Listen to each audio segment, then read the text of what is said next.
Maverick traders. Welcome out to your currency recap. It's Corey here with you, April 1st.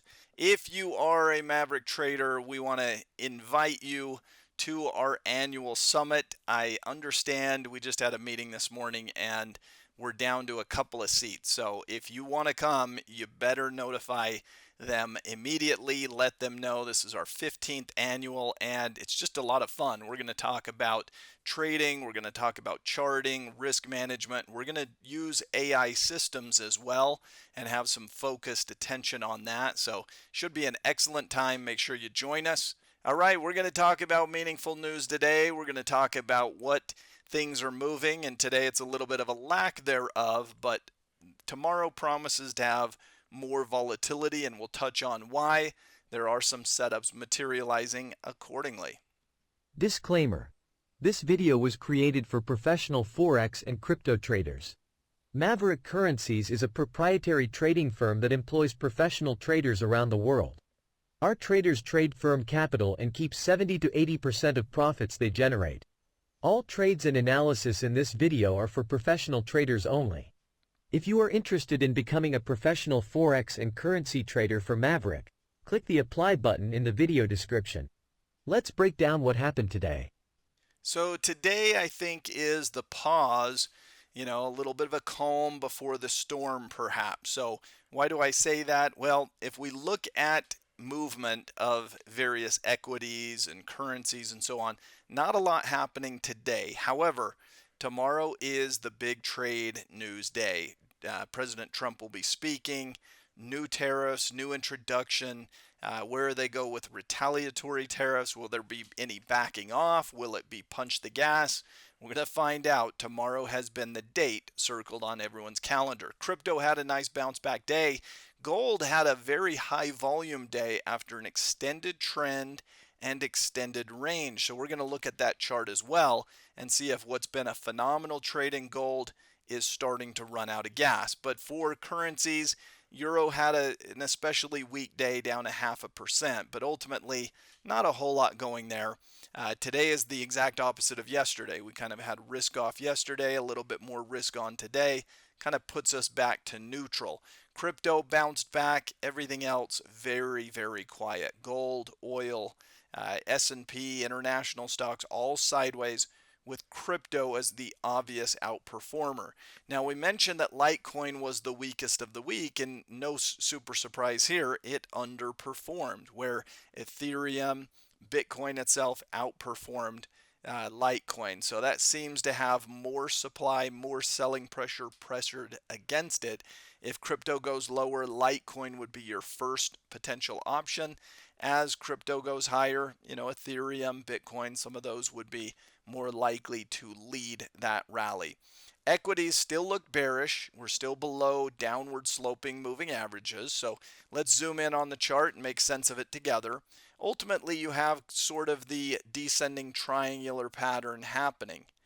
Equal lows, but lower highs have been forming. And this is a bearish chart pattern where one would expect that it will continue to compress within this triangular pattern until the ultimate break to the downside. So I would give the benefit of the doubt to the bears and say, okay, this is a more bearish market environment than bullish. Obviously, that can turn in a hurry if we were to come bursting up out of this, break above downtrend lines with big green candlesticks and so on. That could all change, but right now, you'd have to give the benefit of the doubt to the bears, that the sellers have control. So this week, as we said, there's not a lot on tap until we get to tomorrow. I mean, we got some numbers out this morning, a little bit weaker than expected, but nothing that really pushes assets dramatically.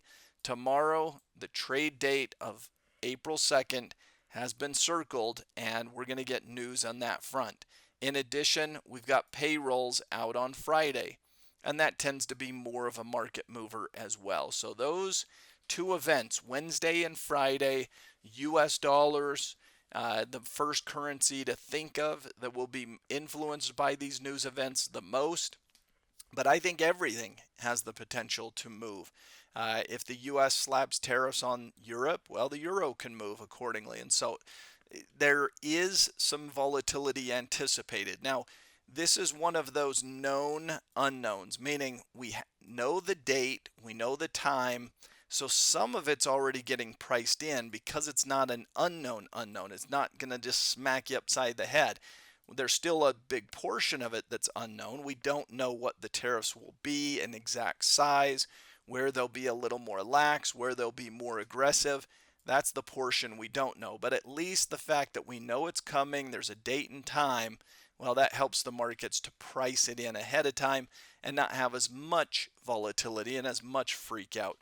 If we look at velocity, unfortunately, there's just not a lot there. I have everything graded within these ones, -1 to +1, which means we're really not excited about anything right here, right now. Now, why is that? As we look at the charts, here's what you're going to see as pretty much the chart pattern as you go throughout anything. Trends trying to reverse. So CAD was very weak and has flipped to strong, breaking above the downtrend line. So why not just go bullish? Well, you're still around that 50 level.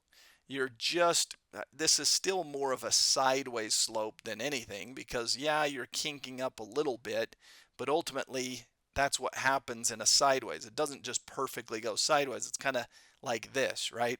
So you're not above resistance. You're not really breaking out in any aggressive fashion necessarily. So there's a lot of question marks around this. That's why I give it a +1. Could it be very strong? Yeah, and you'll see that. You'll see it move a little higher and then pull back. That pullback holds and then it goes higher. And so then you can say, okay, now we're really moving and now this has got some slope underneath it and so on.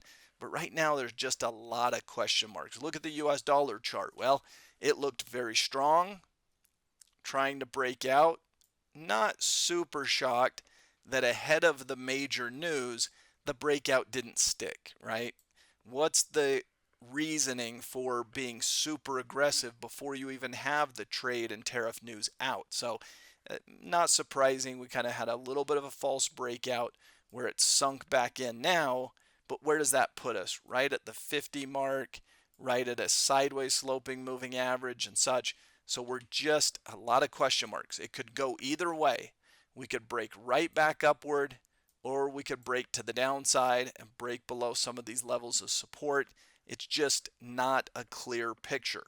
Now, I mentioned that gold was maybe the most interesting chart to me, and I'll back that up with the idea that why is all this volume coming in after the stock?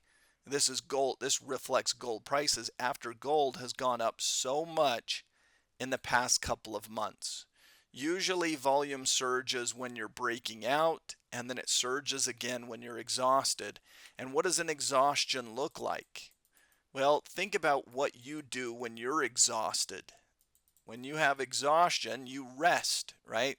So gold should go into a resting period. Signs of that are big volume after the stock is extended in trend. And here's the trend. Trends are like this, multiple swing highs and swing lows.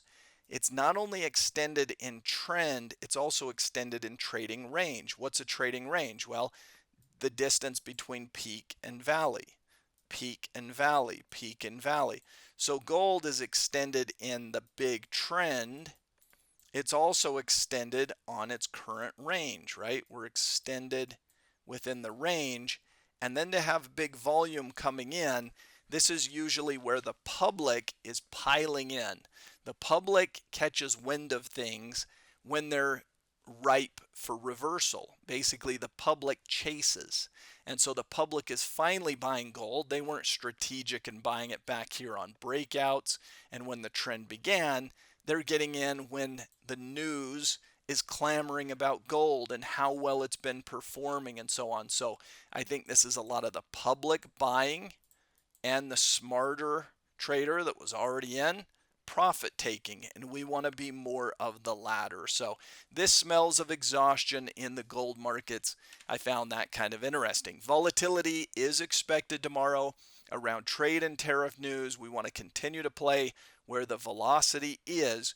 So we'll be watching for some of these to break this way and some of the weaker things to break this way, and then we'll have a clearer picture and more of an opportunity to trade. But for today, it is quiet. So go for a walk, go to the park, do something else. There just isn't velocity there right here, right now. Have a great week, everyone. We'll see you next time.